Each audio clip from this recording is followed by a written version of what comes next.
What's up, everybody? Welcome to Coach Kirb Sports Talk with Kirby and Bergie, episode number 6.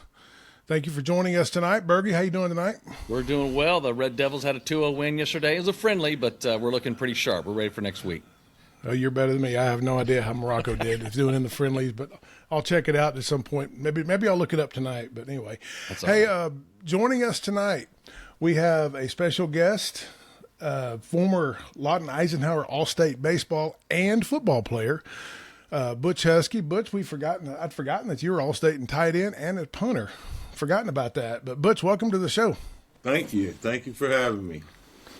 What's your longest punt, Butch? I think it was like 84 yards. What?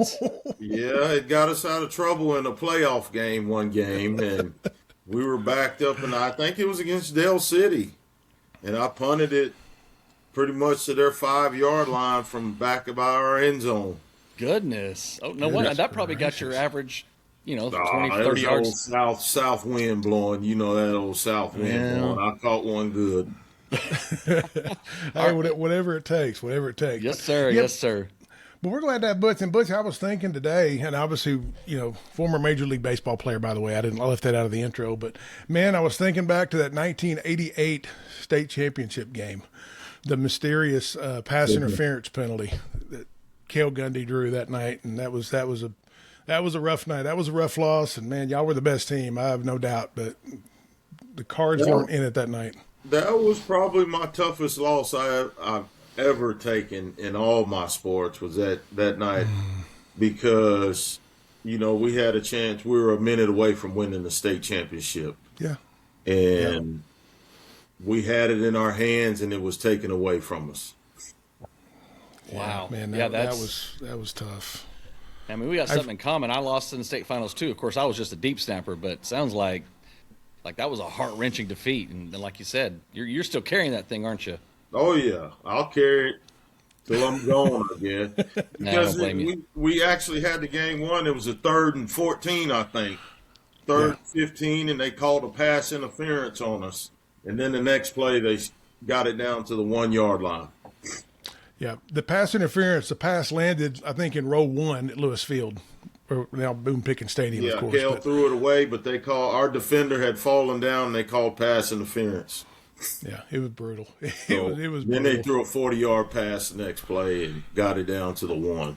Well, we'll make sure not to have that official on the Coach Kirb Sports Report in the future. I don't even know. I don't know. Maybe we need to bring him on. I haven't roasted anybody on here. Coach Reynolds handled him pretty good, I think. I bet. No doubt about that. Well, Butch, obviously you spent some time in the major leagues. Talk to us a little bit about the draft day. I'm sure that's a pretty fond memory for you. Talk to us a little bit about that. Well, I think I remember, if I remember correctly, I was at home by myself. And I really, man, I'm getting old. I understand. Old. But it was a big day. It was either that day or the day I was on the American Legion field and my dad came. They took me off the field and told me I'd been drafted, that I couldn't play American Legion anymore. So I was taken off the field. I don't know if it was that day or the day after that it was official, but I remember those two moments, but I just can't get it right which day it was which. So, well, but being drafted, that was an ultimate goal of mine.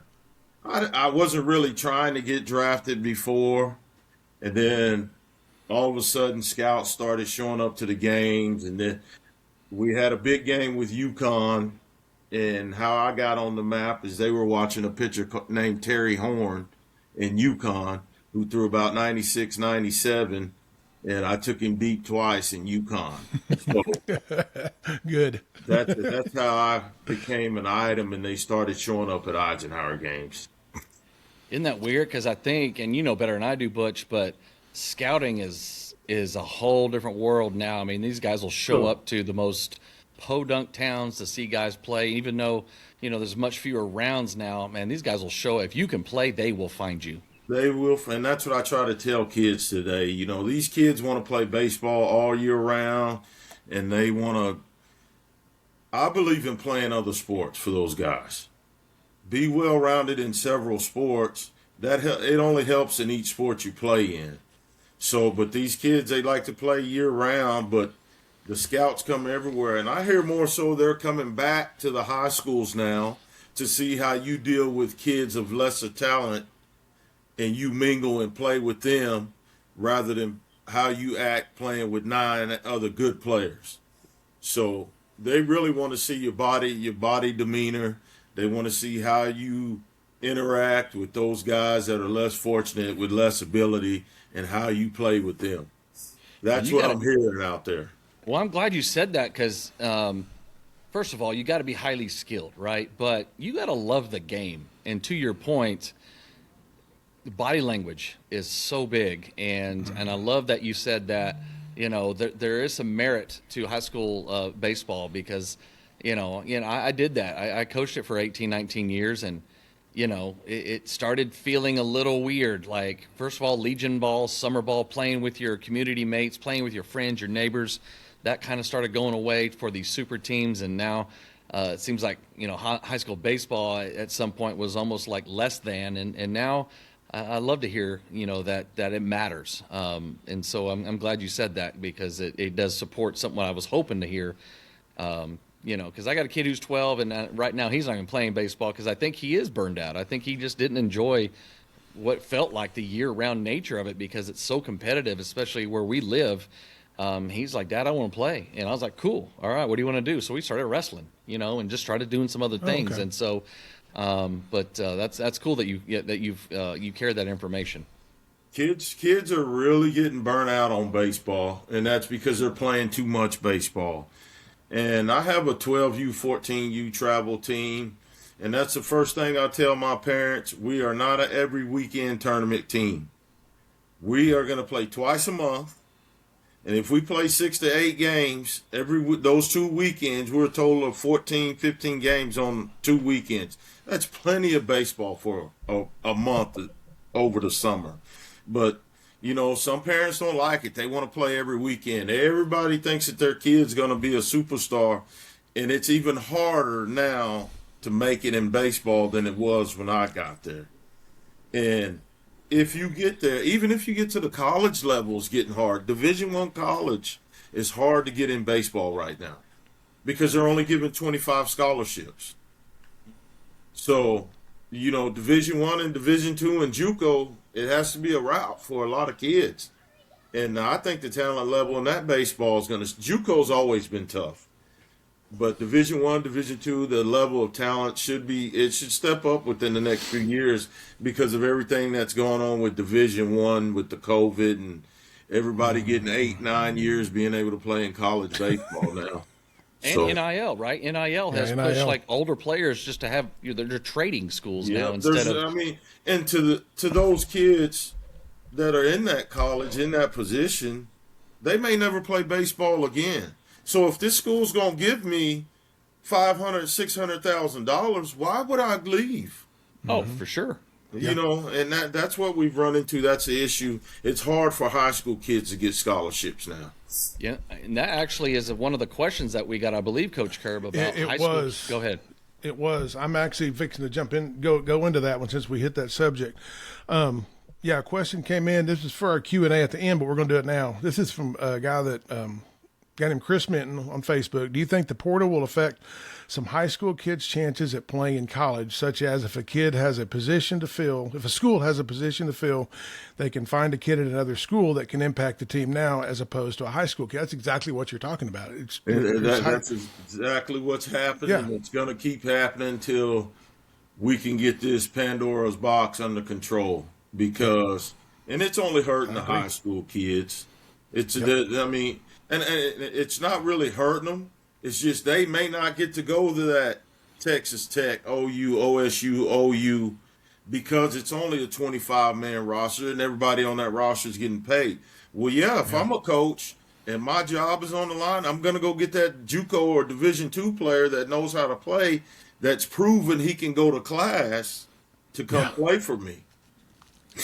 And there's a term they call them JUCO bandits, and this is actually something I was going to bring up later in our OU OSU session Coach Kirb, was how some of these teams that made these super regionals kind of sort of out of nowhere, like a Little Rock.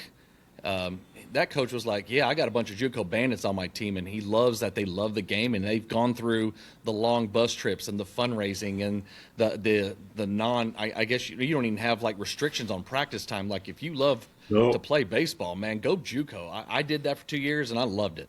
JUCO's the way to go because it's really unlimited everything, and those guys really know how to play, and they play a lot of baseball. And you see these teams with these JUCO players on them now, they're beating these big-time schools now because those JUCO players are just as good. Yep. But they're just not getting all the, what do you call it, perfect game exposure and all that other exposure that maybe their parents didn't have the money to do all that stuff. But if you can play baseball and you get in a situation where you can go get some school paid for from a junior college or a Division II, it's the only way to go right now. Yep. Exactly. I love it. Can I go ahead and throw one at you, Butch, a little bit? Sure. Or Coach Kirb, did you have something else going on? No, go ahead. Okay. Go ahead. So I don't know if you heard, Butch, but this came out last week, and I'm really intrigued because you played during the strike season, correct? 1994? Yes, I did. Man, this could be a show by itself, and so I don't know if you know this. I'm sure you do. The owners have already proposed last week a salary cap, and just so people know, like professional baseball, MLB is the only professional sports league in North America without a salary cap. So we all know, I guess, what happened in 1994. And so, Butch, I'd love to hear like what your thoughts were as soon as you heard there was a work stoppage back in 1994, and then I can go into what the owners have proposed. And I want to get your feelings on where do you feel like this year, or whenever the negotiations finally come to a close, where that's going to go. But start me with 1994. Bam, work stops. How did you find out, and what'd you do? They pretty much send you home. And what happens is, out of your checks, we pay union dues. So that is how you officially get your pay when you're at home. And it's not your regular salary pay, it's union due pay, which is a lot different than a lot of guys' salaries. So, but you go home, you can't stay around the ballpark. You can't do any of that stuff. So what they had the non-union minor league guys come up and start trying to, which we call them scabs, and to play those scab games. And it got ugly. It got ugly there for a time. But for all the rookies, the guys that made all the money, that had big money, they gave a little extra to the rookies that, just so we wouldn't cross the line and strike and do all that stuff. And actually it was harmless for me because I didn't know what was going on. I just wanted to play baseball. Mm-hmm. I didn't know nothing about the CBA and all the other stuff that went with being in the union and what union players and what we were trying to get done. And I think at the time Donald Fear was our union leader. Yeah. And Donald Fear. They just told us to relax and go home and work out and do whatever you can do. They said it might be a while. And that was going to be your first. That was your first full season, right? It would have been my first full season, yes, because I got called up in the end in '93. Right. We won't talk about Darryl Kyle yet. We'll talk about him in a little bit. Yeah, we're skipping that. That's a story in itself. Yeah, Butch. So the owners apparently have I guess proposed a $245 million salary cap, and then a $171 million floor. So you have to stay in between those numbers, with a 50-50 revenue split between players and owners, and then local media revenues split evenly amongst all 30 teams. So that's, I guess, their original. And this is going to go back and forth, obviously. But that's not going to work. That's not going to work for the players. And that's what I want to hear. I want to hear what you think the players are thinking, what you would think as a player. Because, for instance, right now your beloved Mets are spending $334 million on their roster. The Dodgers $300 million, but then down at the bottom you have the Rangers at $185. That's not the bottom; they're right in the middle. And then St. Louis at $94, and Miami's at $79 million. And so, do you feel like that's a justified reason? And do you feel like this is going to even go anywhere, or do you feel like there's ever a chance MLB gets a salary cap? I don't think we'll get a salary cap, but it's definitely going to be a fight, and it's going to be a problem this year. And hopefully we can get something done before work stoppage. But that's the players hold on to the no salary cap close to them, because if we're the owners, and understandably the owners have the teams and they make the money, but if an owner can pay a guy $300 million, they're not hurting for money. No teams are really hurting for money out there, because they're throwing $300 million. And I say $300 million because that's been the number the last few years. Yep. There's a lot of guys getting $300 million, and then the guys that can't even play are getting $100 million. I mean, it blows my mind, these salaries, but it's great that they're getting it, because I know as long as I'm alive, I'll keep getting my money. But no, we're not looking for no salary cap. Yeah. Well, a little nugget there. That ended, I believe, on April 2nd, 1995, I believe. 17 days later, the Murrah Building went, just for a frame of reference. And so, right. Yeah. Okay. Cool. Coach Kirby, got anything? Because I got something else coming in the hopper. Yeah. Well. Yeah. No. Go ahead. Go ahead and do you. I'll do mine in a second. I'll switch gears on you a little bit on that, Butch. I want to get your thoughts. I mean, because not only was 1994 the strike year, there was also the steroid era, as people call it. I'd love to get your thoughts, and I'll throw a couple stats at you and let you kind of tell me, or us, what we're missing, because, and I wrote this down here, but when the strike hit August 12th, 1994, 61 players in the major leagues were hitting 300 or better, with Tony Gwynn flirting with 400, right? 394, right. I believe. Last year, to end the season, there was only 7 players in the entire major leagues that hit 300 or more. So my question to you is was it juice players? Was it juice baseballs? Was it bad pitching?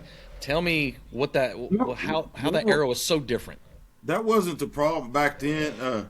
What's going on right now is these guys just can't hit. It's analytics they're ruining the game, these analytics. And they're trying to get these guys to hit more home runs. Well, if you do this with the bat, it's going to get more spin rate with the ball. No, that's a problem. Back when I came up in '89, if you didn't hit between 290 and 320, you would have never seen the big leagues. A lot of these guys, that's why I said these guys that can't play right now, a lot of these guys wouldn't have made it to the big leagues back in the day, because you had to be able to hit.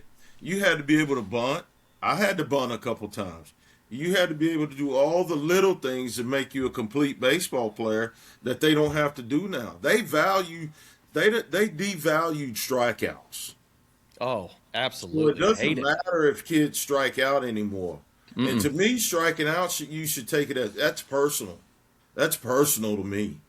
Mm-hmm. But these guys don't value it that way no more. I say at the higher level. I haven't been to the college level. I coached at Cameron a little bit, but they were good. We were good hitters. I teach my guys to be a good hitter. You hit 2 home runs last year. What makes you going to think you're going to hit 10 this year? You're not. You hit 2 home runs with 40 strikeouts. Let's cut those 40 strikeouts down and see what we can do and get you on base. Just like I had a kid this year at MacArthur, I'm going to bring him up. The kid hits 380, okay, my leadoff hitter, and he had 30, 40-something hits. He never bunted. We get to the playoffs, he had 3 bunt base hits in the first game. And I said, you could have had 15 more bunt base hits and you'd been well over 400. I said, but you didn't want to listen because you thought I would maybe bunting is not cool. And I try to tell him, getting on base is cool. Not striking out. Striking out is not cool. But I think that there were better hitters back then. Even though there's a lot of guys that throw hard now, there were better hitters back then. And steroids had nothing to do with the way you hitting the baseball. Distance-wise, yeah, I'm sure it did. I never got into it because I never had to deal with it. I can lay down at night knowing I didn't take a steroid, so I sleep well at night. Awesome. Yeah, and it reminds me, and I'm glad you said that, like 10 years ago, or maybe it's 20, I am old. I went to a TCU baseball camp or a clinic for coaches, and Tony Vitello was there. Remember, he's the one who just left Tennessee to go to San Francisco. Yep. And Randy Mazey was there, and I'm pretty sure, what's the old guy at A&M? They were all on the same staff. Anyway, I asked a question. How do you guys teach your two-strike approach? And they kind of looked at me and were like, no, we don't teach two-strike approach. What are your thoughts on a two-strike approach? Yeah, you need to put the ball in play. That's right. Strikeouts don't help your team. Putting the ball, if you have a runner on second and third, 2 outs, you strike out, who knows what. You put the ball in play, now they got to catch it, throw it, and do all the things right to get you out. And if they don't, we score a run, possibly 2 runs. And the name of the game is scoring more runs than your opponent. So we teach a two-strike approach at MacArthur with our guys, and we have a pretty good team over there. Pretty good team. That's awesome. I'm glad to hear some of that stuff still happening because I don't know. I just kind of felt like, man, I don't know this game anymore. Especially I wouldn't be over there coaching with Coach Vermillion if he wouldn't let me do it that way. And I teach my 12-year-olds, 14-year-olds the same thing. We're not going to strike out. We're going to put the ball in play and make them get us out. And, it's successful. And you would not believe how many teams that don't know how to play the bunt coverage. If you can get your kids to bunt, teams just don't know what to do with it when you bunt. Because they don't teach that in Summer League. Nope. They don't teach it at the high school level. Oh. The high school baseball is bad some places. Yeah. It's really bad. You can butt a ball to the third baseman, and he's standing there with the ball in his hands and just doing donut circles trying to figure out what to do with the ball. Then you have 3 different guys yelling 3, 1, 2, and it's a joke.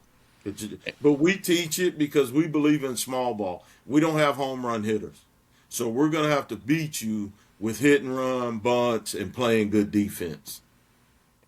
Man. I love watching that, too. I love watching that. That's the game in its purest form. Yeah, exactly. I love it. Definitely. I love it. We had great success this year, and we're good. We're going to look for more success next year. Hey, Butch, you have a glove near you? You have a mitt? Nah, I don't have one in here. This is Huskey's office. I should have asked. Oh, okay. I should have asked you to bring one because this is.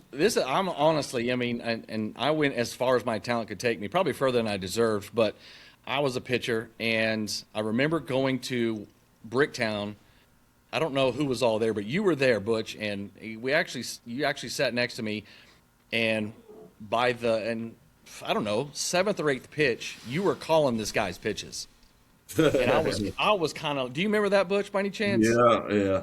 Okay, so you were calling this guy's pitches, and I was just like, my mind was blown. Of course, I think I was in.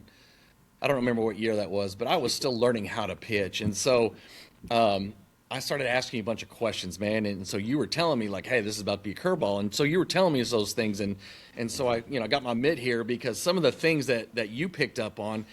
Just the average eye wouldn't see. And so what are some of the tells, I guess, or some of the ways pitchers tip pitches? Because you also told me you kept a little notebook of every pitcher you faced, and you would sit in the dugout and you would just sit there and just make little notes like, oh, when he's going fastball, he raises his index finger.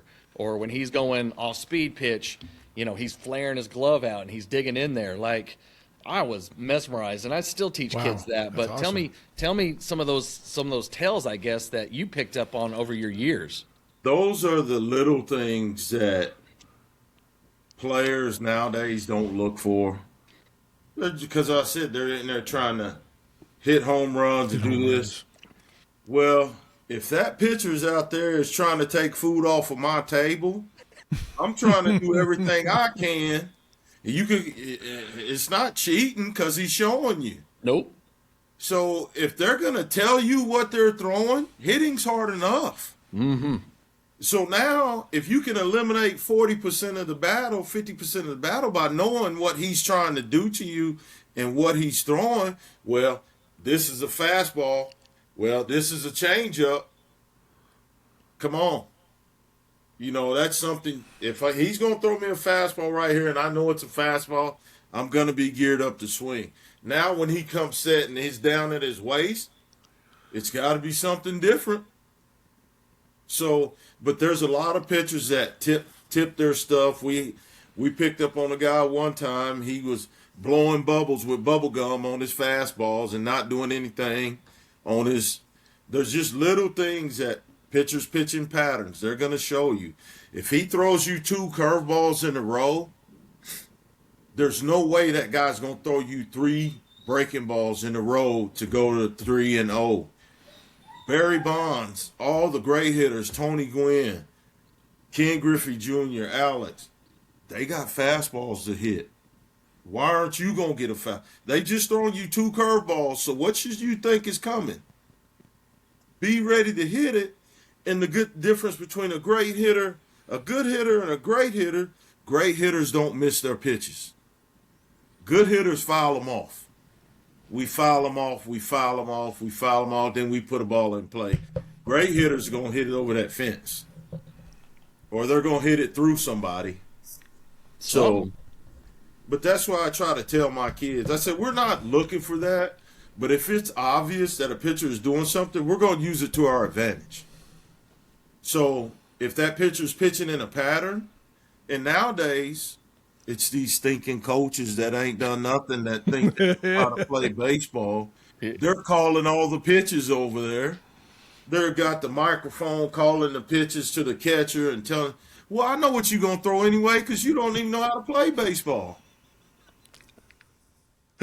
So, and I don't relay signs to my hitters. I don't believe in doing that.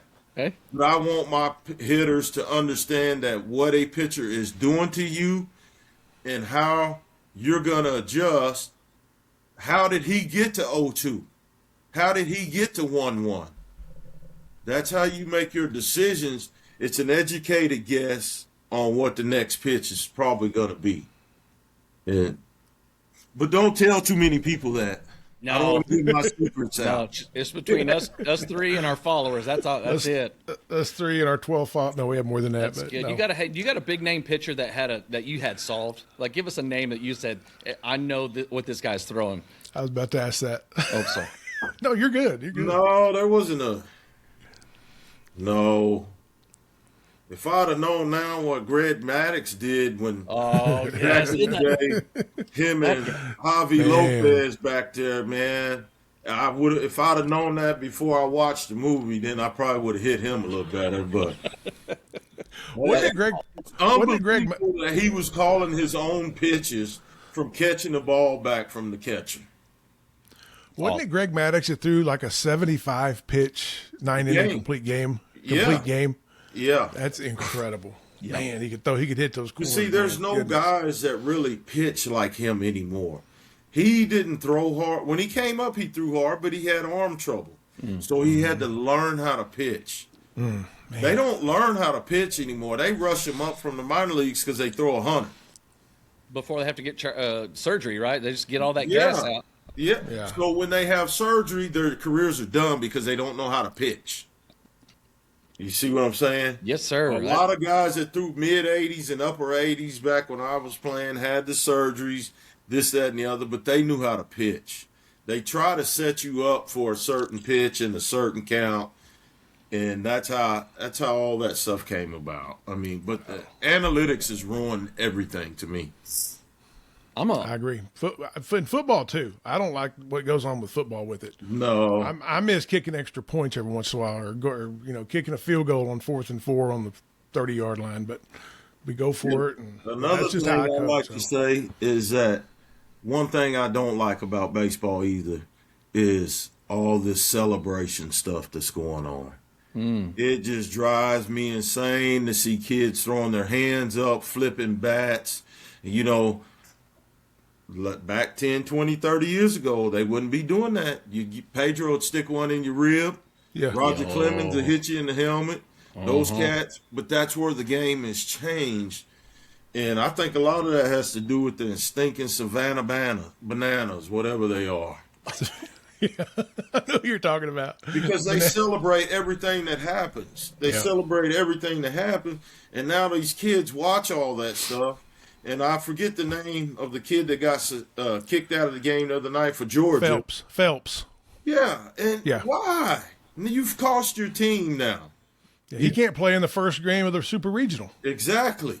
So he cost his team big time by being a bonehead, individualistic player. Yeah. In which I think these umpires from the high school level to the college level need to do more of that, throwing these kids out of the game.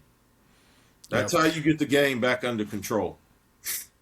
I remember him from last year when they played OU. He did that same stuff against OU last year, and he'd wear his jersey unbuttoned like all the way down, showing all of his jewelry and all that. Yeah, I remember him from last year. Well, if my son ever decides he wants to play ball again, I may come up and try out for the old Butch Huskey 12U team, man. I want him to learn the game that way, right? And it's hard around here, but that sounds good.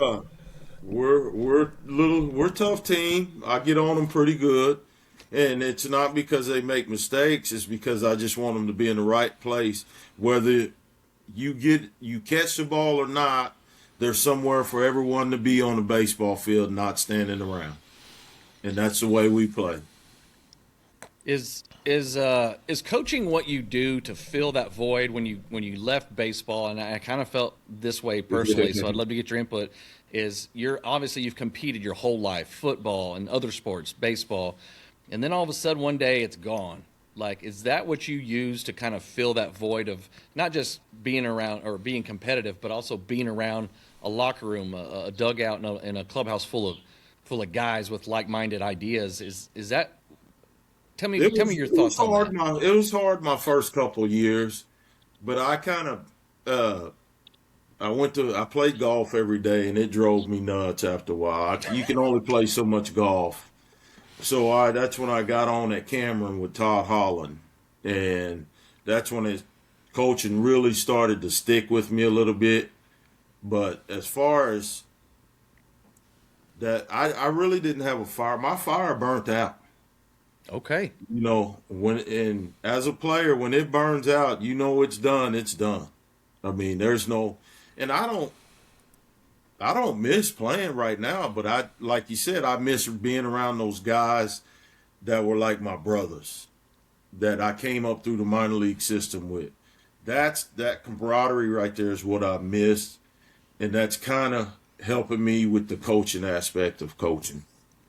Yeah, so I don't know if you can replace that. You're right. No, it's irreplaceable, and I try to stay in touch with as many of those guys as I can, and we talk maybe once a week or so with a few guys. That's awesome.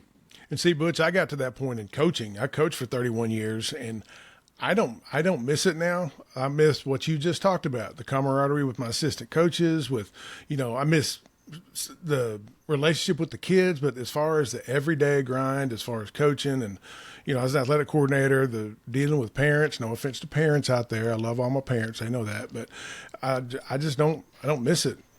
That time comes, that time comes, and it's just time to get to quit. And when it does, when you burn out, it's out, it's out. So, and, I don't. Definitely. I'd never want to be a head coach at a high school level. There's too much responsibility of too much, the booster club, this, that, and the other. I don't want no parts of none of that. As an assistant coach, Coach Vermillion lets me have a lot of freedom, coaching-wise, as being able to coach all aspects of the game. But if something was to happen, and one of those parents say the wrong thing to me, I could walk away and not have any bad, feel like I left the kids. But, that's the only reason I wouldn't want to be a head. These parents are knuckleheads nowadays, man. And I'm not saying it's our kids at MacArthur, but you guys see the YouTube videos about the parents. And they're really bad. Umpires are bad. We all know umpires are bad. Yeah. But we don't have to do that to umpires in front of kids. No. Go say your piece, and if you get kicked out, go. But other than attacking all these umpires, it's ridiculous. And they're trying to do something at the big league level with it by having that computerized. See, that's another deal. Oh, yeah. I was going to ask you about that. I wanted to ask you about that. I don't like it, Pat. I don't like it, but I don't like these umpires are missing a lot of calls. A lot of calls. Yeah. And it matters in the regular season because you can lose a pennant but a half a game. Mm-hmm. So all the missed calls matter. It's just the instant replay. They just take too long doing it. Yes. Take too long doing it. If we're going to have instant replay, it's either there or not. Let's move on. Don't take 4, 5 minutes, 6 minutes reviewing a call. Because now you got the pitcher been standing out there for a while, whether it's my pitcher or the other team's pitcher, and it changes the flow of the game. It does. I like what the SEC does, and the umpires don't have to go over, look at the monitor. It's all done in Birmingham at the conference headquarters. Umpire just stands on it. It takes maybe 2 minutes usually. Because you don't have the umpire jogging over to look at the video, then jogging back out. He stands on the field, and it's usually pretty quick. So I don't know if there's other colleges do that or not. I think they'll get it figured out. It's just we have to make it a quicker process. Right. Yeah, exactly. What about pitch clocks, Butch? I mean, I hear only positives about that. Are there any negatives about 20-second pitch clock? No, I love it. I love it. You should never step out of the batter's box as a hitter anyway. Yes. I mean, 1 foot in, 1 foot out. That's your stepping out right there. You don't have to walk around the batter's box showing your mama and your daddy, look at me, I got all my drip on. You got the sunglasses. They got the oven mitts in the back pocket. They got the shin guards on. They got the elbow pads. They got the face guard. I mean... No, I like the 20-second clock. Yeah. Bergie, as a pitcher, Bergie, how do you feel? Do you like the pitch clock? Well, yes. To answer the question, yes. But I always thought working fast was to my advantage. There you go. Yeah. And I've heard somebody. I coached a kid who got up to AA once. He said that they got taught in the Braves organization. It takes about 12 seconds for a batter to kind of clear his mind, ready for the next pitch.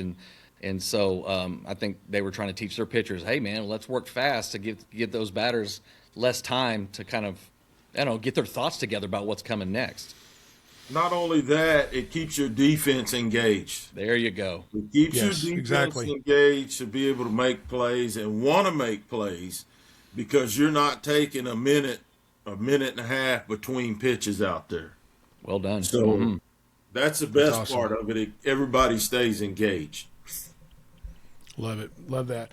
Hey, Butch, we're 37 minutes. I told you 25. I'm sorry about that. I've enjoyed myself, man. We have too. This has been awesome. I've learned some stuff tonight because I'm a football guy. Hey, real quick though, but hey, can we talk about your first major league game, which we referenced a little bit ago? How was that? How was that experience? I'm proud of it. Shit. It's only the second person in Major League Baseball history for that to happen to. That's true. I read that today. Oh, I didn't know that. Tell that story of your first major league game, like if people that don't know. Well, how I get to Houston, my game, I'm at home because the AA season has ended. I've been home 2 weeks. I hadn't picked up a baseball in 2 weeks. Well, I forgot about that. My dad calls, and he said, hey, man, somebody from the Mets is trying to get a hold of you. You need to call the Mets. I said, nah, man, I've been home for 2 weeks. I said, this is somebody playing around. This is one of my teammates playing around, trying to make a joke. And so about an hour later, he calls me again. And he said, you need to get on this phone call and see what. So I went and I called the number, and sure enough, it was our GM. And he said, we got you a flight leaving Lawton. By this time, I think it's 12:30, 1 o'clock in the afternoon. And he says, you're leaving Lawton. You got to get on that flight to Houston. And I'm like, oh, my goodness. So I tell my parents, well, my dad takes off work, and they start driving to Houston with a couple of my buddies. And to make it not real short, but shorter, I get to Houston at 7:00. I gotta catch a cab from 7. Game starts at 7:30, 7:45. I couldn't remember. Well, I end up getting there. I didn't get to take BP, and it's 7:30, and the lineup card's up there, and I'm hitting fourth, and I'm like, oh. My God. And while I'm there, my parents had beat me to Houston somehow. Oh, they were gone. Let's go. Yeah. And they beat me to Houston. So, but I look at the lineup and I'm hitting fourth by hitting behind Eddie Murray, and I'm going like, oh my gosh, this can't be happening. Well, it's obvious I didn't get any hits, but nobody else got any hits, so I didn't feel bad. Eddie Murray, Hall of Famer, struck out, didn't get any hits. So, but that golden sombrero for your first Major League Baseball game is, boy, that was crazy. And then after the game, Dallas Green, he was my manager at the time, and he comes up to me and says, son, I shouldn't have put you in that game, but that guy, he was throwing a heck of a curveball tonight. And I'm looking at him, yeah, I probably shouldn't have been in that game, showing up at 7:30. Yeah, Gerald Kyle had a nasty hammer. Yeah, Filthy. he did. And if that's where I learned, coming from AA to there is a big difference. Okay. People don't think it's much difference, but it's a bigger difference. And seeing how live his fastball was, and then he throw that 12-6 breaking ball, I mean, I'm just glad it's not on video. I mean, that's fair, because I was also looking for a video of you hitting one of the few players in Major League history to hit the upper tank at Veterans Stadium there in Philadelphia. And I had a hard time finding that video, but I was like, oh, I got to find that. You remember that swing? His name was Matt Beach. He remembers the swing. He remembers the guy. He remembers everything about it. His name is Matt Beach. And, yeah, that was one of those you don't feel off the bat. And it kept going and kept going, and next thing I know, it was up in that third level, and I was like, my goodness. And I think I read you were the only, the fourth or fifth guy to ever hit that well, one. I think Willie Stargell and Jim Thome did it in right field, and I forget who the other guy was in left field.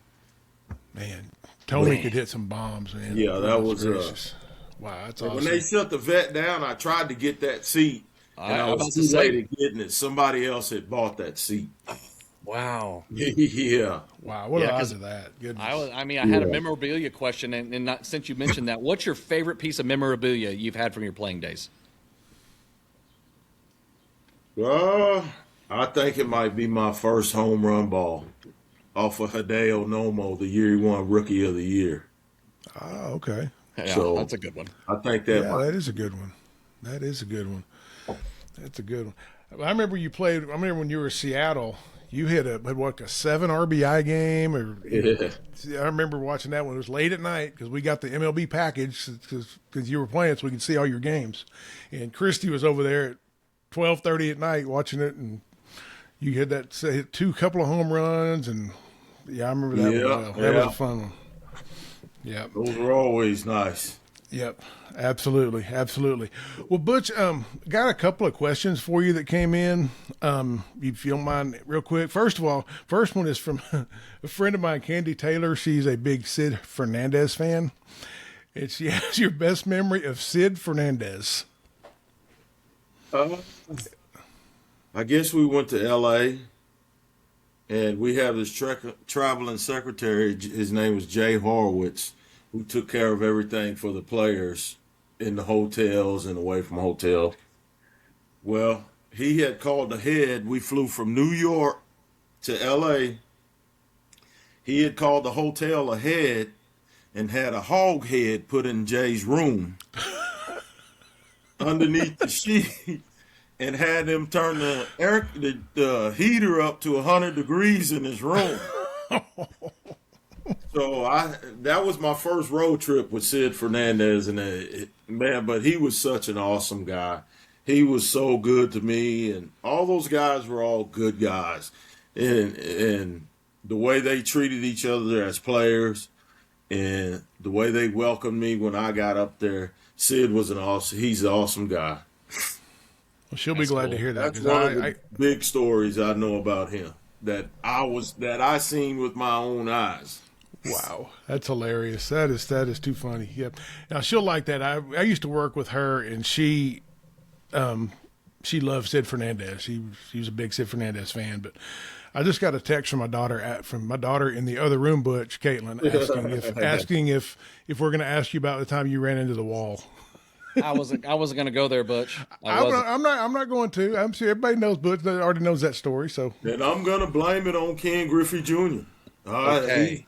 He wasn't talking to me and telling me how far I had from the wall, because that whole time, in Minnesota, if you look at all the baseball follies out there, it was in the Metrodome, and that's because that ceiling was brown. Yeah. So if you take your eye off of it for 1 second, you've lost it. And I had a good track on this ball, and I'm just thinking, I'm getting ready to run this ball down. I'm going to catch this ball, and I'm going to be a hero for my pitcher right there. But the wall stopped me. And Junior was in center field. He wasn't saying a word. But when I got all the cobwebs out, he's got his glove over his face mask laughing, and him and Jay Buhner, they had a good old time with it. But would you hire? I didn't break anything, and I was glad for that. But that's one of my better memories of baseball. Even though it wasn't a good memory, it's one of my better memories now. And then they draw the outline of a dead body. Yes. Yeah. Yes. And they all pretend like they didn't know who did it. I know who did it. Griffey did, didn't he? Fielder and the right fielder. Those guys played more tricks on people than anybody else. I knew who did it. And it wasn't a very good outline either. You know what I mean? Wasn't. They made me look like the Michelin Man out there. Right. Like it was like be specific. Yeah. Well, that story actually leads into the next question for you, Butch. From Dusty Turner. He's actually a relative of mine that lives up in Oklahoma. He said he's always had high respect for you and your achievements at the major league level. He basically wants to know, this is a long run. He's always said he wanted to meet you and talk to you sometime. But your experience playing with Griffey, you just kind of touched on some of it, but just playing on that team with the Mariners and Griffey and Buhner and those guys as a whole. I tell you, Ken Griffey Jr., he's one of the nicer guys out there when I was playing. And the way him and his wife accepted Christy and I when we had to go to Seattle, it was unbelievable. They treated us like family from day one. And he took me under his wing. He gave me a car to drive, a Hummer in spring training, and told us to use it all spring. And, wow. And that was just right when he met us. So, but we became pretty good buddies, pretty good friends. But I will tell you a story about the first time we were in Seattle. We're on the road. I go out to eat with Junior and Alex. Alex Rodriguez. Well, we can't even eat our food because people keep coming up to the table. And I said, all right, y'all broke me in now. I said, I will never go out to eat with you two guys ever again. I said, if there's not a back room we can go in, I'm not going. Because you guys, you can't go anywhere in this town. Celebrities. I believe that. Yeah. It was bad. I got frustrated at the dinner table. Hey, Butch, would you hire Griff to do your Kennedy's wedding photography? Would I? Yeah. Yeah, if you could find time. That guy's all over the place. He has his own plane now. He's flying his own plane everywhere, and he's all over the place. He's hard one to stay in touch with. What does he do, photography or something? Am I missing something here? Or? Him and Randy Johnson are both big-time photographers. Okay, I guess I didn't know that. Randy does a lot of NFL games now. Yeah. Yeah, all 6'10" of them. He's on the sidelines, and every once in a while they'll panel. Nope. Can't miss him. I think I saw Griff at the All-Star game last year. He had a big old camera, and I thought, man, that's pretty cool. He's found something, right, to he's keep big him going. time into that. That's cool. That's Didn't awesome. know that. All right, last question. This is from Jason Bentley on Facebook. First of all, those that don't know, Butch is referencing Christy. Christy's my niece. Butch is actually my nephew-in-law. So We are family. So, Yes. And Jason Bentley said, ask him how it feels to be in-laws with the legend, Coach Kirb. Wow. You don't have to answer that. That was he put that. I said, I'll ask you. I never say a lot about, because I'm at a loss for words. But one thing I do know about you, there's nothing that's ever happened in the history of sports that you don't know about. And it just blows my mind all the time when you can come up with these numbers. And when somebody says, well, what happened 20 years ago, this, that, and the other, and that Cameron game? Oh, yeah, that you can come up with all that stuff. And I'm like, God, this guy's an encyclopedia.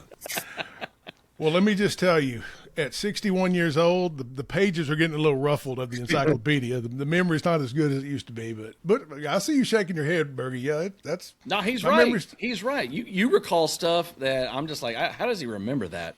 I can remember. I'm good at remembering scores and stuff. I thought earlier the Midwest City game we were talking about, 31-27 was the final score in that game. You probably remember that one though. So yeah. Man, I see that minute and 14 up, third and 15 all the time in my head. Yeah.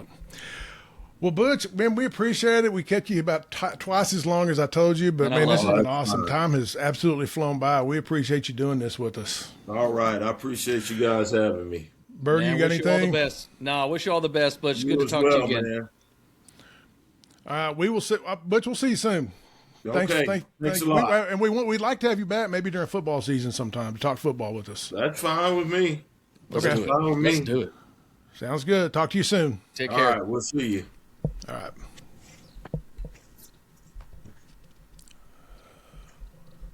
I don't know how to shut this off.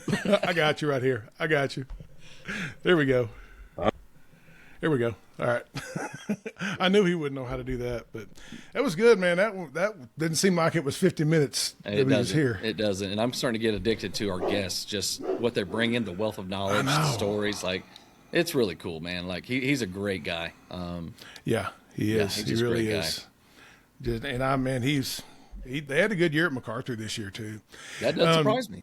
Yeah, they had I was just listening to you two talk baseball. I was just sitting there just quiet, listening and taking it all in. I was loving it. But with the pitching and the tells and all that, like, I remembered that throughout the rest of my career, thinking I don't want to show the batters what I'm throwing. I don't want to get, and I was very cognizant of that, and I coached that with my kids too. And that's something that he probably doesn't realize. Like, he had a pretty good impact on me and just the way I try to go about my business and have success on the field. Yeah, I've said it at Robin's house, my sister, and Bergie, I know you know that. Some people don't, and watching baseball, and he'll sit there and say, this guy's going to throw a fastball. He's going to throw a curveball here. I'm like, and sure enough. Yeah. And just listen to him talk about that, man, it's just, you learn so much just sitting there watching the game with him. That's right. But, all right. Well, next week, guest next week, and I'll talk about this at the end, but I know some people don't always stay for the entire episode, but we have Chris Stiles joining us next week. He used to coach at Lawton High, coached football, and coached at Westmore as well. And he's from Oklahoma. He's an Oklahoma State graduate, and he coached for a while. He was a GA at Notre Dame when Lou Holtz was there. So we are hoping to get some Lou Holtz stories from Chris. Yes, Chris is a good guy. If any of my former players are listening, Chris is who gave me my start in football, so y'all can thank him for being blessed with me as a coach, or blame him for that, or whatever you want to do. But he joins us next week for the first segment, so That's which awesome. will be good. But all right, Bergie, I know I threw you the kind of the rundown of the show. I threw one extra one in. The Myles Garrett trade the other day occurred. Yeah. Going to the Rams. Man, the Rams were one of the favorites to win the NFC, right? To go already. They were already the NFC co-favorite, I believe, but now they're the odds-on favorite to win the Super Bowl. Man, that is huge. And, the Browns, I'm sure Myles Garrett was celebrating. That's a great move for him. Yeah, man. Cleveland's not been a great place for some names recently, and I just think that once they get the culture in place, that's a great football town.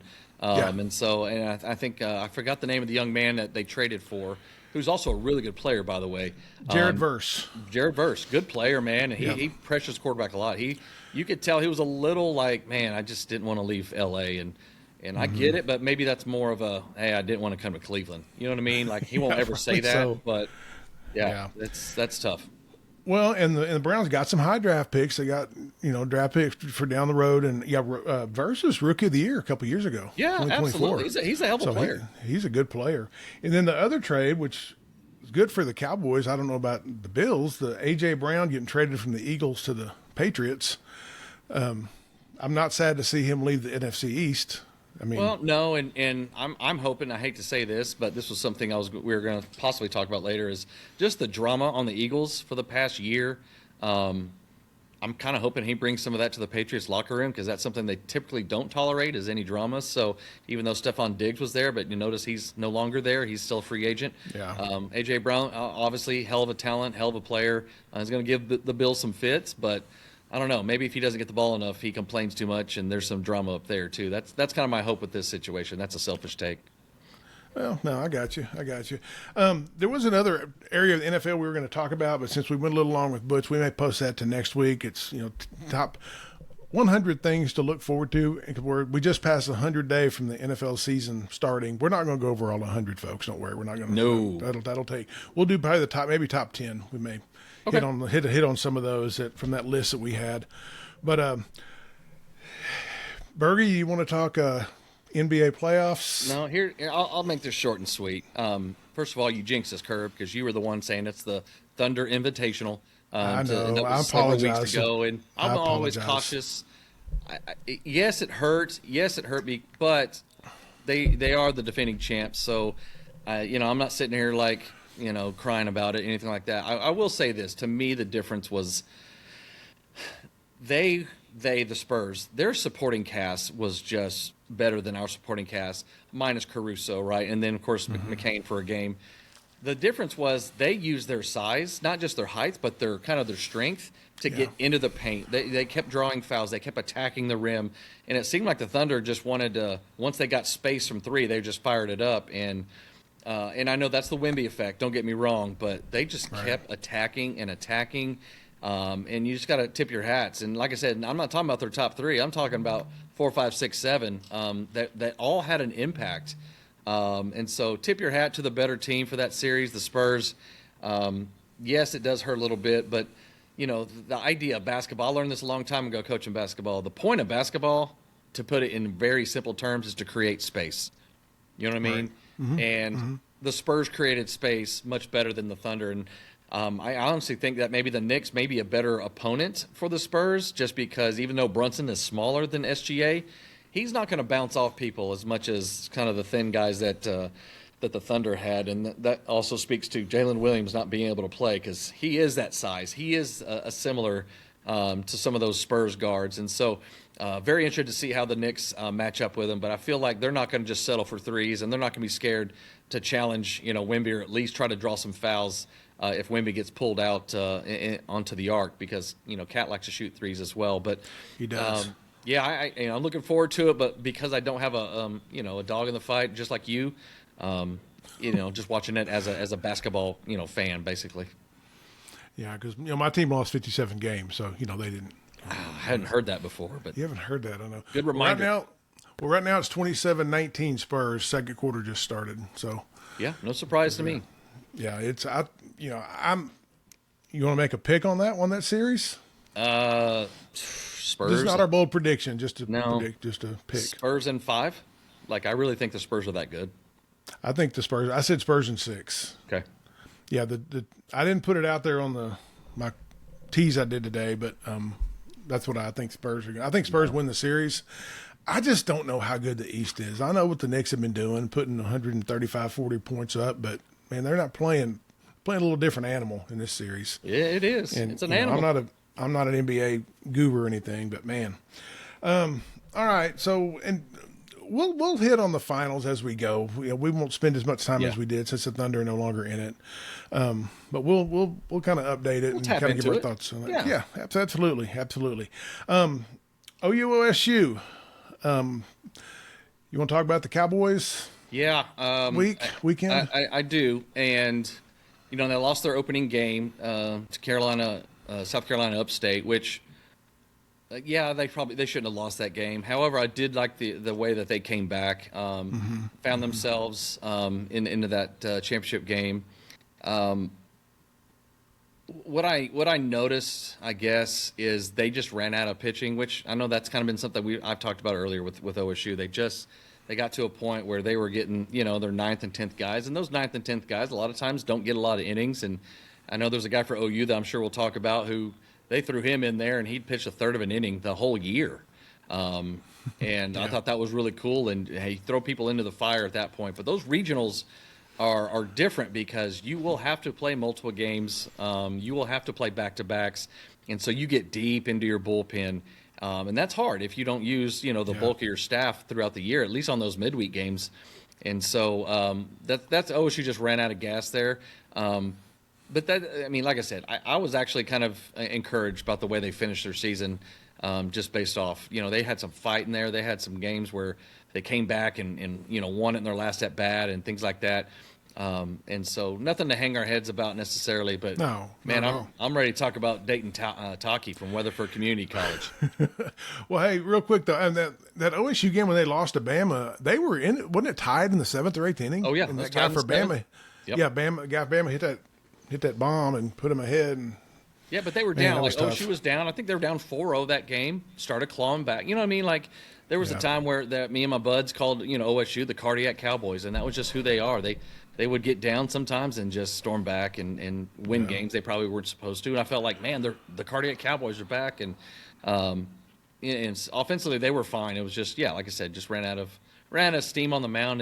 But they gave Bama all they wanted. And I like to think that if they win that game that and they play the next morning, the Bama fans and Bama, that may be a different story if they get to that if game. Yeah, and man, the Sooners, man, you called it. Props to you on that. Not that I had given up hope, but I knew if they had the capability to get on a run, and they won that first game, beat Citadel on that side. The weather-wise just screwed with them. I almost said something else. Screwed with them all weekend because didn't play till Saturday, and then I was not able to watch the second game on Saturday when they played the first when they lost to Georgia Tech. I didn't get to see it, but I was listening to T-Row, and apparently it started raining, and OU's down a couple of runs, and they kept playing. And then, I don't know, it was really just a weird situation. And then after the rain delay, OU just didn't handle it well, and all of a sudden they lose 9-3. Come back the next day and, well, not run ruled them, but I didn't know they didn't have run rules in the regionals like they do for softball. There were some bad 22-5. There were some high-scoring games. Yep. Yeah. Like Texas, like 19-1 over Holy Cross or something. But anyway, OU gets down 8-2 Sunday night. Go on freaking Dayton LaChance. It's a grand slam, and man, I was just so. We were talking Monday during that game on Monday. We were texting back and forth, and I'm here by myself, and I'm acting like an idiot in there in the living room when they tied it, and then Dayton Taki, who, man, talk about justice. Did you see the foul ball that he took off his? Oh, private? yes. Oh, yes, man. There's some. Yeah, the social media, the snap faces like to showcase that little scene. Oh man, I felt bad for him. Then I would say he bounced back pretty well. Hit that 455-foot bomb and won it, and I was just, man, I'm going nuts. And they beat the number 2 national seed, a team that nobody thought OU was going to beat those guys twice in a row. You're right. They're that good. And Georgia Tech, hats off to them. Had a great season, had a great run. But I'm just a believer in college baseball. I'm a believer in momentum, and I'm a believer that almost in one game can flip a switch for a team. I've seen it so many times, and I just had the feeling, before they even played or before they even started the regional, that's a dangerous team, the Sooners are. And sure enough, and it was like they're going to rely on their deep pitching staff. But it was their bats, man. Their bats came alive, and hats off to them. Hats off to that program. And I'm kind of I don't want to say it too much, but I'm kind of pulling for them because that's not typically a team I pull for. But I like good baseball, and I like Skip, and I feel like OU's got a momentum, but they're heading to Lawrence, and playing them Jayhawks, and those Jayhawks have a good thing going up there, and something that I know Butch touched on a little bit, but they were almost obscure the last couple of years. And did you know that 23 out of the 34 players on KU's roster are JUCO guys? What we like to call JUCO bandits. They just stock with JUCO guys. And then I look at a Little Rock team.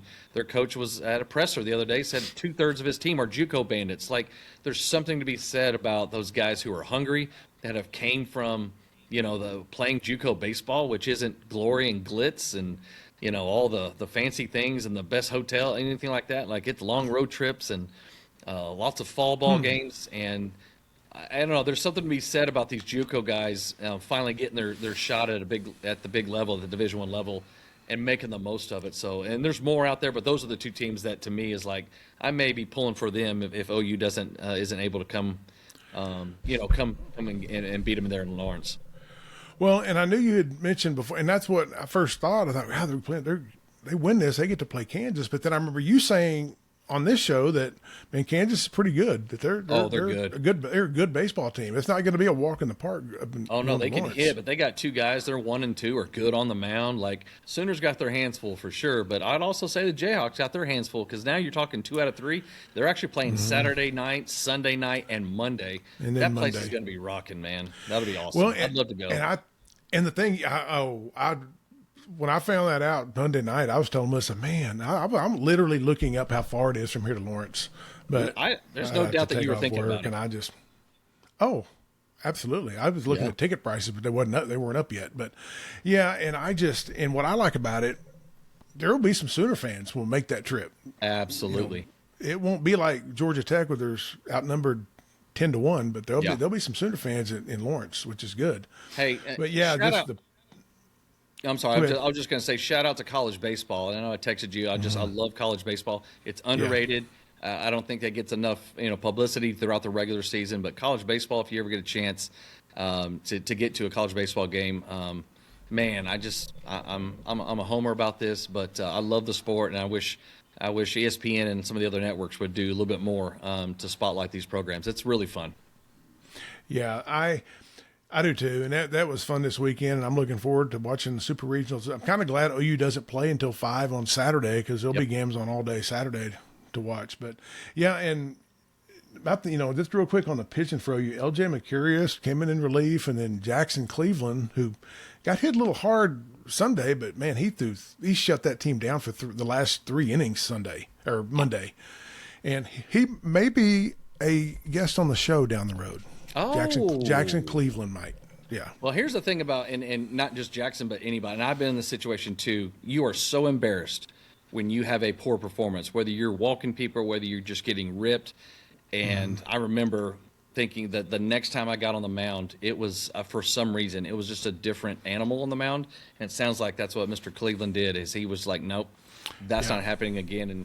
And hats off to your coaches for believing in you to put you back on the mound, because that happened to me once in junior college, and I can never be more grateful for the opportunity, because I thought my sophomore year, which is my last year at Cowley County, was over when I had a really poor performance. And fortunately, Coach, gave me another chance later on down the road at the Junior College World Series, and probably the most proud moment I've had in my life as far as on the mound.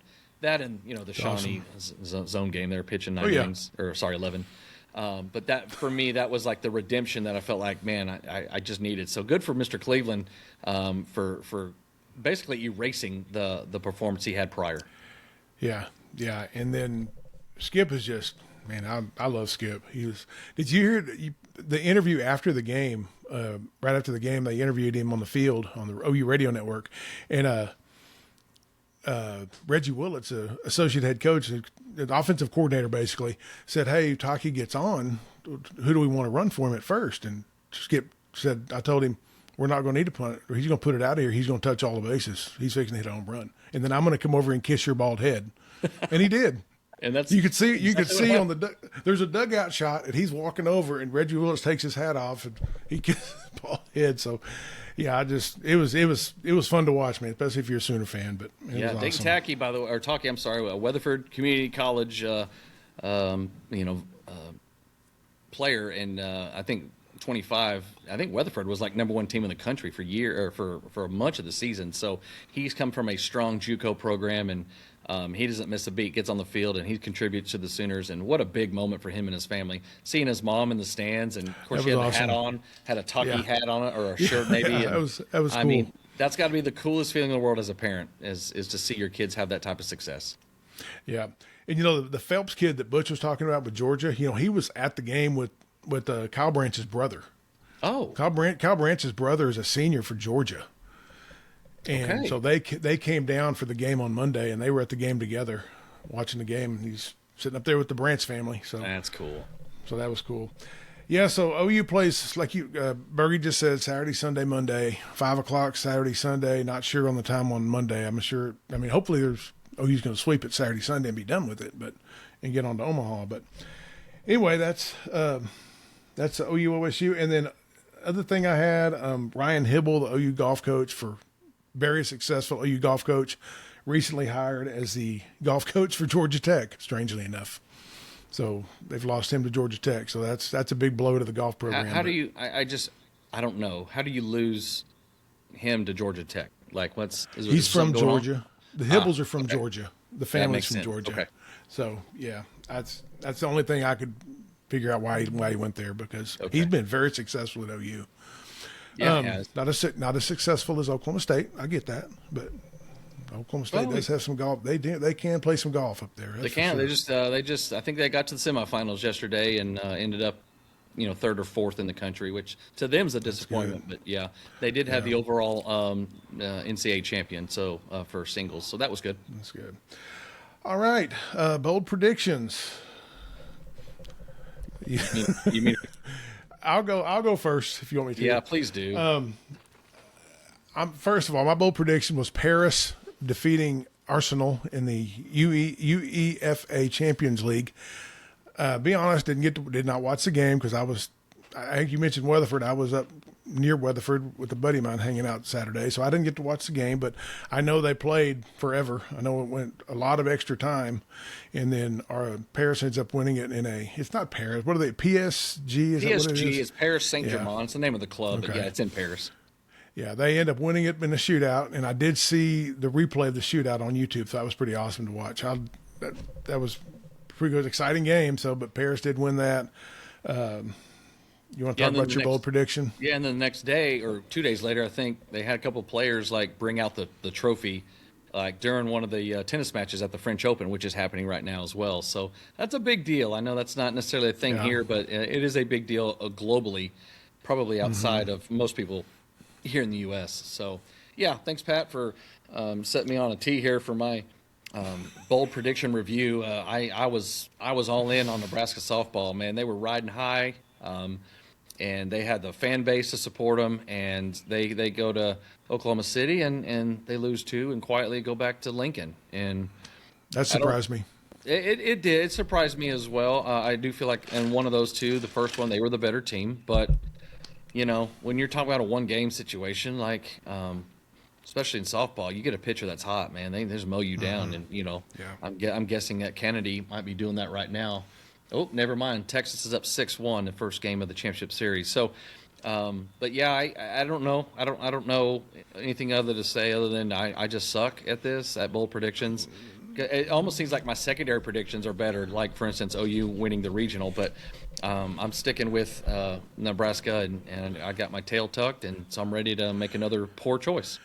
Hey, I told you when we were texting on Monday, I told you I was all ready to give you full credit for the bold prediction OU. If you pretty much said that they had a chance to win that regional. And yeah, but I got to be bold enough to make that my number 1 choice, not my number 2. So I get it. I appreciate the nod because I need all the success I can get. But, once again, just like in college baseball, it takes one at bat, one inning, and in this case, true. one pick to get me feeling better about myself. So hopefully I've got something ready to go. Yeah, I got you. What are you thinking? Okay, bold prediction. I hope we're not picking the same thing. We might be. I don't know. I doubt it. Oh, okay. I do bold prediction. I'm going back to the world of horse racing. Okay. I do want to pick a horse, but Go ahead. Okay. That'll be my bold prediction. The Belmont is this weekend. I am going with a 12-1 odds, the horse Power Shift. Did you read the same articles I read on this? I don't know. Oh, okay. He's had a good year so far. Now he's not won yet, but I just think he's just everything that I did read on it. He's come close on some races, just haven't been able to. Sorry, dog just barked and scared me.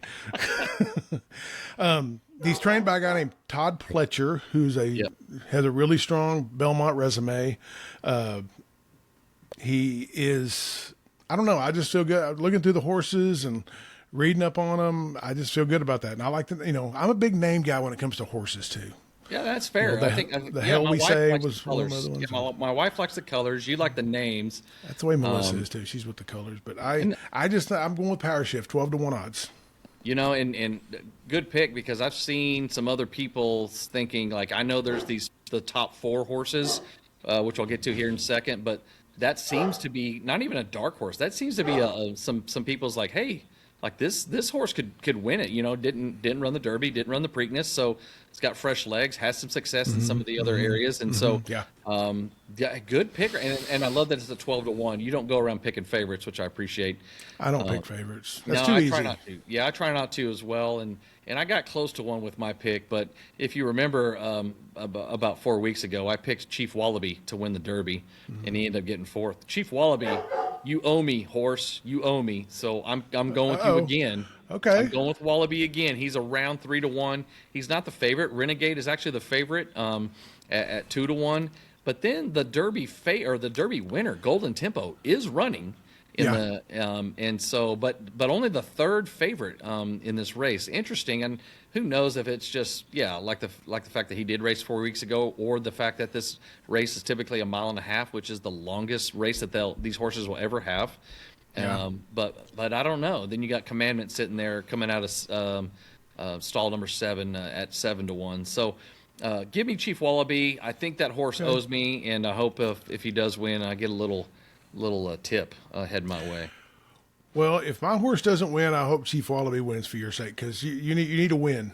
I do, but that's not that's not your. It's my Belmont pick, and so once again, that's the equivalent of my Sooners over Georgia Tech pick. So it'll probably hit, but we'll see. But anyway, I'm gonna go to the NBA Finals, but I went a little bit different route this time since I don't have a horse in the race. No pun intended. I went to Vegas now because I'm intrigued by Vegas, the lines they set, and they steal everybody's money, and that's why Vegas is Vegas. But I'm going to do a little three-leg parlay, if you don't mind, Kirb. And so here's the first one. And for this to hit, by the way, Kirb, all 3 have to hit. I don't get to just one is good and the other 2 are bad, or 2 are good and 1's bad. No. All 3 have to hit for this parlay to hit. So here's the 3 bets that I would make and this is just tonight's game. Okay. Oh, tonight's game. Okay. Tonight's game, yes. Which will be aired tomorrow, which is tonight, which is Thursday. Well, we'll know tonight, but yeah. Sorry. Everybody will know when you say this, whether you got it right or not. That's true. Okay, so here's what I'm starting with. And do you have the game up, by the way, Kirb? I do. Okay, so the over/under for this game, combined points. You just take the Spurs points, add them to the Knicks points. It's 216.5. I'm taking the under. And reason being is, A, I think the Spurs defensively are that good. B, but the Knicks have had a long time to kind of get their game plan to see how they can handle Wemby. So I think this first game will be more of I won't say a street brawl, but I'm going to say that points are a little harder to come by, so I'm taking the under. Don't tell me if I'm wrong, Pat, because if they're at 70 to 75 at halftime, then I'm really screwed on this deal. So don't say anything about that. Don't burst my bubble. The second leg to this parlay is Wemby is supposed to have 27.5 points. That's what Vegas is predicting. I'm going to say under. I think Wemby is a willing passer, and I think he understands when to go and then when to not. And so I'm going to say, even though he has an influential game, he does not break the 28-point threshold. And then I'm also going to kind of an outlier here, Landry Shamet. Do you remember Landry Shamet? I do not know who Landry Shamet is. Okay, yeah, he played basketball at Wichita State. and he's kind of like their off the bench 3-point sniper. He's a big energy guy as well. They only had him at 5.5 points, and I feel like 2 threes and we're done here. So I'm taking Landry Shamet with the over. Once again, Wemby under 27.5, and then the over under for the entire game under 216.5 points. So wish me luck. That's what I have for my bold prediction. You don't want to know where you stand on the over under right now? No. Yeah. Go. You're sitting pretty good right now. Okay. There's 2 minutes. There's 2 minutes to go in the half. It's 42-40. Oh, see, you're in good shape. That's what I was thinking. I mean, they still have, I know they had 3 days off the Spurs, 8-9 days off for the Knicks, fresh legs, and as we've seen throughout these playoffs, especially the last one, defending has become a premium. And not just for one or two guys, like for everybody on the Spurs roster. And I know the Knicks, that's just how they play. They've been really good offensively, as you mentioned earlier. But Wemby he's an alien. He literally is an alien. He kind of disrupts everything you want to do inside of 15 feet. So I'll take 40-42 with 2 minutes left in the half. Yeah, you're sitting pretty good shape. I don't know about the numbers on the other two guys, but I don't either. If San Antonio's only at 43, so I don't know how many Wemby has, but anyway, all right. We ready for some? And that's back on the Thunder game the other night, and I know you probably don't want to talk about it anymore, but they just never. You just kept thinking, okay, they're going to make a run. They're going to make a run. They just couldn't ever get a lead and hold it, and it was just frustrating to watch if you're a Thunder fan. There's 2 plays, back-to-back plays. It was the block, the Hartenstein attempted dunk, and Luke Cornett blocked it. Great play, great play there. That would have got it down to 4. Big momentum. Next thing you know, I think San Antonio comes right back down the floor. I think they hit they don't hit a 3. I think they score on Hartenstein. I remember thinking Hartenstein 2 plays in a row that may have cost us a season. And obviously I'm not blaming it on one guy, but those 2 plays were pretty monumental in the outcome of not just that game, but that series. So that's where I landed on that. But thanks for bringing the Thunder up again, Pat. Well, no. I was I was pulling for them because you know how I feel about the Spurs. But hey, they'll be back. They'll be back. They'll be. I'm not worried about it. I'm looking forward to Thunder Spurs down the next few years. That's going to be fun to watch. Yeah, I hope so. All right. On our question and answer, that's our bold prediction. So we've already answered one, and I know we talked about it already. I just until I got this question from Chris Minton, man, you just kind of forget about the high school kids in this transfer portal thing. I mean, I never really, and you and I texted when I got that question the other day. That's the I don't know what the word, I don't want to phrase that, but that's what you forget about is that, man, the high school kid, that's going to affect what happens to them because like you said, or Butch said, they're going to bring in somebody else that's been playing. It's going to be a junior or senior before you're going to worry about bringing in a high school kid. It's just, it's sad it's too bad for the high school kids. It is. And high school kids, I mean, this, like they just don't have their man body yet. You know what I mean? Like They haven't put on that weight. They haven't got that strength that some of these transfers, or most of these transfers, have already had a year or two, whether it's JUCO or whether it's in the D2, D1. They've gone through full weight programs. Their diet has changed. They're locked in on 100% baseball, and so they look like grown men, whereas high school kids, whether they have the skill or not, and some of them are obviously outliers, but a lot of them still need that full body development, and so that's where a small college, or in this case a junior college, is a great place for them to land. But I think you're right in that it's I don't want to say it's unfair. It is just the system that we live in now. Right. But exactly. but high school baseball, man, it's okay. Like that's why I hope if anybody's watching this that knows kids, in high school playing baseball or hopefully going to soon, there's nothing wrong with junior college. There's nothing wrong with playing baseball at a 2-year school or a 4-year NAIA school. Because guess what? You go put some numbers up there and you develop. Who says you can't enter the portal and do whatever these other guys are doing? So don't look at these smaller schools, especially those 2-year schools, and think, nah, my son's too good for that, or my son is better than that. No, there are some dudes at junior college. There are some absolute machines. My last year in 1997 at junior college, we had 9 guys drafted off my junior college team. It was more than most of the Big 8 teams that year. Wow. We had some guys, but a lot of them are coming from just whether it's an obscure town in North Dakota, and that's a Travis Hafner, by the way, out of nowhere. Didn't even play high school baseball because it's too cold to play. But played summer baseball and went to he just went to a circuit or one of these tryout things, and they called our coach and said, "Hey, I got this guy up here who can hit a mile." And sure enough, he came down the day before school started, and he's a JUCO All-American, JUCO World Series MVP, and still holds the major league record for most grand slams in a season. Him and Don Mattingly, and so that's just an example of a guy who, just you weren't on the radar, you weren't playing the travel ball, you weren't spending all this money, and that once again, I love junior college baseball. I love everything it stands for. It's tough. It's not for the meek. It's not for the people who are marginally liking baseball. You got to love the game. You got to love it, yeah. And because you're not going to be in a big town and a big city with things to do. You're going to have to figure out those things on your own. Yep. And that's spoken by from a national champion junior college player, too. I was part of that team. And that was awesome. Yeah, it was awesome. Yeah. Yep. Okay. Next question from my father-in-law, Bill Rochford. This is kind of going back to our guest last week, Parker Thune. Are there any numbers on how many 5-star kids have been drafted in the first round? So I went to the source. I reached out to Parker. I'm so glad. I reached out to Parker, and he said he responded immediately. On three and Rivals both typically put out a piece after the draft outlining how many first rounders they had ranked as 5-stars. So, yeah, they do. And that was a great question because I always wondered, I didn't even think about, was there any kind of numbers on that or analytics, as Butch was talking about, on that. And they do. They put out a list of how many they had as 5-star that got drafted. So that's good. They checked themselves, I guess, which is a good thing. Yeah, good for them. That's a great question, too, because you hear that, you see it, and you're like, I don't know what that means. And I'm glad Parker was there last week to kind of help us, understand what a 5-star really entails.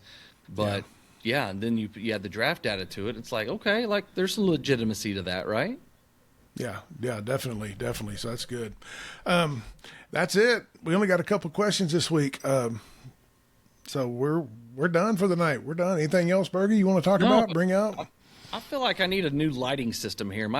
You're a little dark. I'm like, what is going on here? I can barely see myself. I'll make the adjustment for next week because you still see you though. Yeah, I know. I just, I thought this was a high level production that we're doing, and I'm bringing us back to the '80s, and I feel like I'm letting you down, buddy. So no. I'll fix my lighting situation. Absolutely not. Don't think that. But we gave you our list of guests coming up. Actually got another one yesterday, and it's going to be kind of a different angle, Bergie. Maybe August before we get him on. It's the last 2 years he was one of the equipment managers for OU football. Okay.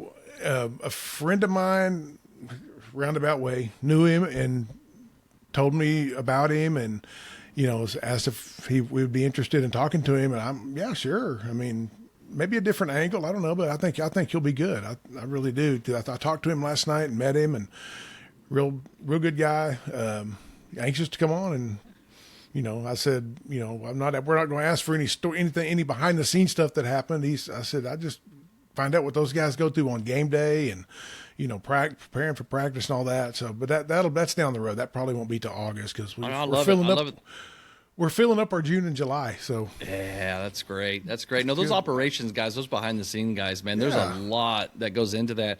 I consider myself a friend with the former equipment guy at OSU. He's no longer doing that, but he did it for years. And man, he's all kinds of tales and stories, not necessarily about players and personnel, but just about long road trips and things like that, and running into some big name people along the way. And so I'm certainly interested to hear what that young man has to say. That's pretty cool.